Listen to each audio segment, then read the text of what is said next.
बहुत समय पहले एक छोटे से गांव में चार दोस्त रहते थे। रवि, सोनू, पायल और अंजलि। ये चारों बहुत बहादुर थे और हमेशा नई नई जगहों की खोज करने में लगे रहते थे। उनके गांव के पास एक पुरानी हवेली थी जिसे लोग भूतिया हवेली कहते थे। गांव के बड़े बुजुर्ग कहते थे कि वहां एक डरावनी चुड़ैल रहती है जो रात में अजीब अजीब आवाजें निकालती है। गांव के बुजुर्ग काका जी ने एक दिन चारों बच्चों को हवेली के बारे में बताया। बचपन में हमने सुना था कि यह हवेली एक अमीर राजा की थी, लेकिन एक दिन राजा की बेटी अचानक गायब हो गई। कहा जाता है कि किसी ने उस पर जादू कर दिया और वह चुड़ैल बन गई। अब वह हर रात हवेली में घूमती है और जो भी वहां जाता है वह वापस नहीं आता। यह सुनकर चारों दोस्त और भी ज्यादा उत्सुक हो गए। वे चाहते थे कि इस रहस्य को सुलझाएं। एक दिन उन्होंने तय किया कि वे रात के समय हवेली में जाकर सच्चाई का पता लगाएंगे। रवि ने एक टॉर्च उठाई, सोनू ने कुछ खाने पीने का सामान लिया, पायल ने एक छोटी घंटी रख ली और अंजलि ने एक लाठी पकड़ ली। जब पूरा गांव सो गया तब वे चुपचाप हवेली की ओर चल दिए। हवेली के बाहर बहुत अंधेरा था और वहां का माहौल बहुत डरावना लग रहा था। पेड़ों की टहनियां हवा में अजीब तरह से हिल रही थीं, जैसे कोई उन पर झूल रहा हो। दरवाजे पर पहुंचते ही दरवाजा खुद ब खुद चरमराते हुए खुल गया। चारों डर गए लेकिन हिम्मत करके अंदर चले गए। अंदर बहुत धूल थी, जगह जगह मकड़ियों के जाले थे और हवा में अजीब सी गंध थी। अचानक उन्हें किसी के पैरों की आहट सुनाई दी। कौन है? पायल ने हकलाते हुए पूछा, लेकिन कोई जवाब नहीं आया। तभी दीवार पर टंगी एक पुरानी तस्वीर खुद ही हिलने लगी। उस तस्वीर में एक छोटी लड़की थी जो बहुत डरावनी लग रही थी। उसकी आंखें चमक रही थीं। जैसे ही वे आगे बढ़े, अचानक एक तेज हवा चली और एक डरावनी आवाज गूंजी, "कौन है? मेरी हवेली में क्यों आए हो?" सामने एक भयानक चुड़ैल खड़ी थी। उसकी बड़ी बड़ी लाल आंखें, लंबे लंबे नाखून और उलझे हुए सफेद बाल थे। अंजलि घबराकर बोली, हम सिर्फ यह जानने आए हैं कि इस हवेली में क्या रहस्य छिपा है। चुड़ैल जोर से हंसी, अगर तुम यहाँ से भाग सकते हो तो भाग जाओ, वरना हमेशा के लिए मेरी हवेली में रह जाओगे। चारों भागने लगे, लेकिन उन्हें एक गुप्त दरवाजा दिखा। जैसे ही उन्होंने दरवाजा खोला, अंदर एक पुरानी किताब पड़ी थी। उस किताब पर लिखा था, जिसने इस श्राप को तोड़ा वह हवेली को बचा सकता है। रवि ने किताब खोली और पढ़ना शुरू किया। उसमें लिखा था कि यह चुड़ैल असल में राजा की बेटी रानी प्रिया थी, जिसे एक दुष्ट तांत्रिक ने श्राप दे दिया था। श्राप को तोड़ने के लिए एक पवित्र मंत्र बोलना था और हवेली के बीच में रखे दीपक को जलाना था। सोनू ने जल्दी से दीपक जलाया और अंजलि ने मंत्र पढ़ना शुरू किया। शांति स्वरूपाय नमः। इस श्राप को तोड़ो और आत्मा को मुक्त करो। जैसे ही उन्होंने मंत्र पूरा किया, हवेली जोर से हिलने लगी। तेज रोशनी हुई और अचानक चुड़ैल जमीन पर गिर गई। उसकी आंखों से आंसू बहने लगे। वह धीरे धीरे बदलने लगी और फिर से एक सुंदर राजकुमारी बन गई। राजकुमारी ने आंसू भरी आंखों से कहा, तुम सबने मुझे इस श्राप से मुक्त कर दिया। मैं सदियों से इस भयानक रूप में कैद थी। अब मैं अपनी आत्मा को शांति देने जा रही हूँ। इतना कहकर वह एक तेज रोशनी में बदल गई और हवेली की सारी भूतिया शक्ति गायब हो गई। जब चारों दोस्त गांव वापस आए तो उन्होंने गांव वालों को सारी कहानी बताई। गांव के सभी लोग बहुत खुश हुए और उन्होंने उन चारों को बहुत सम्मान दिया। अब वह हवेली भूतिया नहीं रही, बल्कि एक ऐतिहासिक स्थान बन गई, जहां लोग राजा की बेटी की बहादुरी की कहानियां सुनने आते थे। हमें इस कहानी से ये सीख मिलता है कि कभी भी अंधविश्वास से डरना नहीं चाहिए। हर रहस्य को समझदारी और हिम्मत से सुलझाया जा सकता है।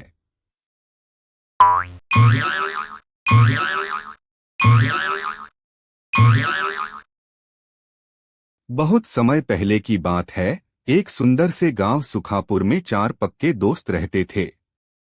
उनके नाम थे राजू, मोहन, सुनील और अजय। चारों बचपन से साथ खेलते, पढ़ते और मस्ती करते थे। उनकी दोस्ती इतनी गहरी थी कि गांव के लोग उनकी मिसाल दिया करते थे। राजू बहुत समझदार था और नई चीजें सीखने का शौकीन था। मोहन बहुत ताकतवर था और खेती में अपने पिता की मदद करता था। सुनील बहुत चतुर और हाजिर जवाब था। वह हर समस्या का हल ढूंढ लेता था। अजय को नई जगहें घूमना और रोमांचक चीजें करना बहुत पसंद था।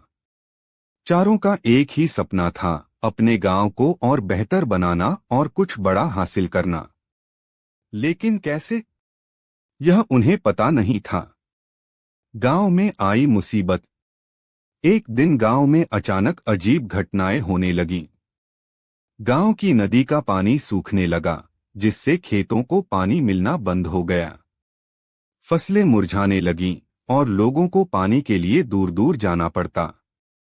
गांव के बड़े बुजुर्गों ने बताया कि पहाड़ों के पास एक पुरानी जलधारा है, लेकिन कोई नहीं जानता कि वह अब कहाँ है।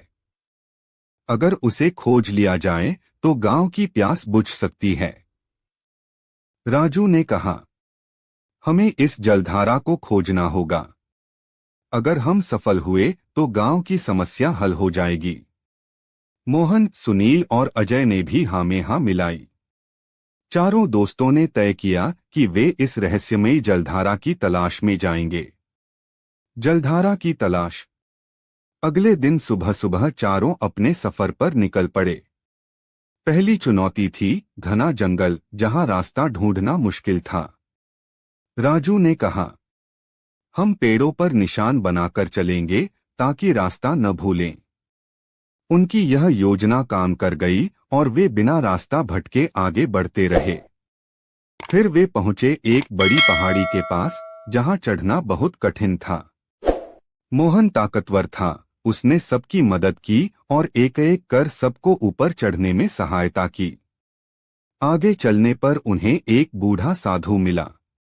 उसने कहा, बच्चों, इस जलधारा तक पहुंचने के लिए तुम्हें 3 परीक्षाएं पास करनी होंगी।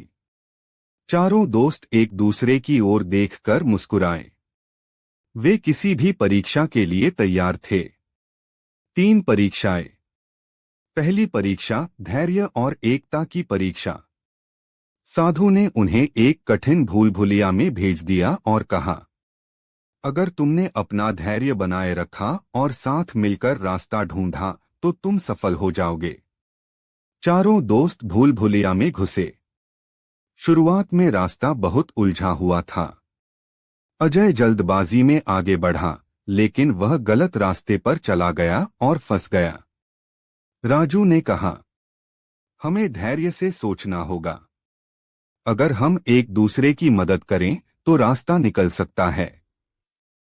सुनील ने अपनी चतुराई से रास्ते को याद रखना शुरू किया और धीरे धीरे सभी ने मिलकर भूल भुलैया पार कर ली। पहली परीक्षा पार हो गई। दूसरी परीक्षा हिम्मत और आत्मविश्वास।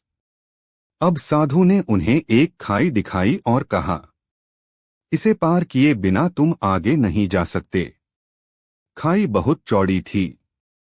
मोहन ने कहा, अगर हम एक मजबूत बेल की रस्सी बना लें तो हम इसे पार कर सकते हैं।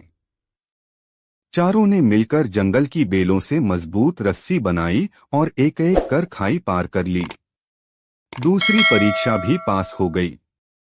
तीसरी परीक्षा लालच से बचने की परीक्षा।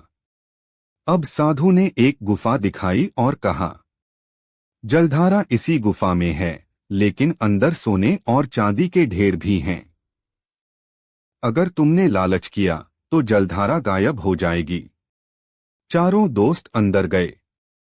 वहां सचमुच बहुत सारा सोना चांदी पड़ा था। मोहन ने कहा, अगर हम सोना ले जाएं, तो हम अमीर बन सकते हैं।